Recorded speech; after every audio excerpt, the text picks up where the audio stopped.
ਕੀ ਕਰੀਏ ਯਾਰ, ਬਦਮਾਸ਼ ਤਾਂ ਨਾ ਬੜਾ ਵੱਡਾ, ਪਰ ਹਾਂ ਹੁਣ ਭੁੱਖ ਤੋਂ ਮਰਦਾ ਪਿਆ। ਯਾ ਇਹਦੇ ਤੇ ਕੋਣੀ ਦੇ ਮੂੰਹ ਵਾਲਾ ਚੌਧਰੀ ਪਪ ਗਿਆ ਹੁੰਦਾ। ਅੱਲਾ ਮੇਰੇ ਦਾ ਹੁਕਮ ਹੈ ਨਾ, ਅੱਜ ਇਹਦੇ ਨਾਲ ਨਾ ਇਹਦੇ ਕੋਲ ਤਾਂ ਮੈਂ ਖੋਵਾਂ ਹੀ ਖੋਵਾਂ ਮੋਬਾਈਲ। ਇਹ ਕੀ ਯਾਦ ਰੱਖੀ ਇਹਦੇ ਲਈ ਤਾਂ ਮੈਂ ਜਾਨਾ।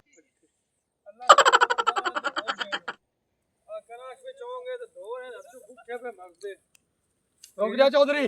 और कौन है की है? मोबाइल दे तीनों, मोबाइल दे मोबाइल दे चल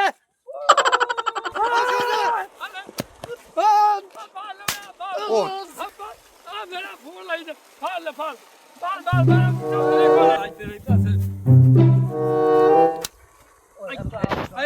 फोन खो लिया। की गल है, कई गल भी दसो की रोला है? आज पालिया फिर तो अरे मैं को फोन खो लिया। शरेआम डिकेटी कर रहे, शरेआम डिकेटी। शरेआम इस गरीब नु लुट्टी लियांदा, आ जाए नु पैर मारिया सो ए मुसीबत नाल बचिया है। सलाम वो बहुत सुनिया जुल्म है। चौधरी साहब भूखा मरदा पिया। भूखा तो मरदा पे, हुन ते मार ले। नहीं बड़ा करया चौधरी साहब भूखा मरदा पिया ते मैं आख्या भी कूड़ी दे मुंह वाले नु लुट लेना। मेनू की सोरा पिया, दोए कुत्ते भी राह ते आए।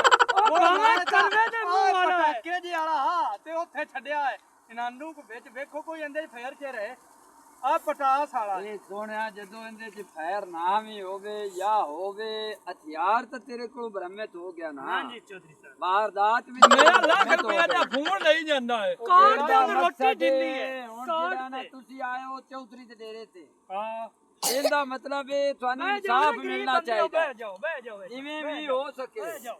ਹੁਣ ਗੱਲ ਇਹ ਵੀ ਤੇਰੇ ਕੋਲ ਵਰਸ਼ਾਦ ਮੋਬਾਈਲ ਖੁੱਸਿਆ ਹੈ। हां ਇਹ ਖੁੱਥਾ ਹੈ, हां ਤੁਸੀਂ ਭਾਈ ਫੱਦਿਆ ਹੈ। मैं फदिया ਔਰ ਤੂੰ ਰਾਹਨ ਵਾਲਾ ਕਿੱਥੋਂ ਦਾ ਹੈ? मैं जी आ साना राना जी कोट ते ਕੋਟ ਤੇ ਰਾਹਨ ਵਾਲਾ। ਇਹਦਾ ਮਤਲਬ ਇਹ ਵੀ ਜਿਹੜੇ ਕੋਟ ਵਾਲੇ ਬੰਦੇ ਨਾ, ਜਿਹੜਾ ਮੁਸਤਾ ਹੈ ਉਹ ਵੀ ਹਯਾ ਵਾਲਾ ਹੈ, ਉਹਦਾ ਵੀ ਦੀਦ ਹਯਾ ਹੈ ਬੜਾ। बिल्कुल ਤੁਸੀਂ ਨਹੀਂ ਰਹਿੰਦੇ ਹੋ, ਤੈਨੂੰ ਜੁੱਤੀ ਖੱਲਿਆਂ ਦੀ ਲਾ ਲਓ ਤੇ ਆਪ ਤਾਂ ਲੈ ਲਓ। ओ मेरा फोन भी देवे, ਜੈ ਜੀ, ओ फोन भी देवे।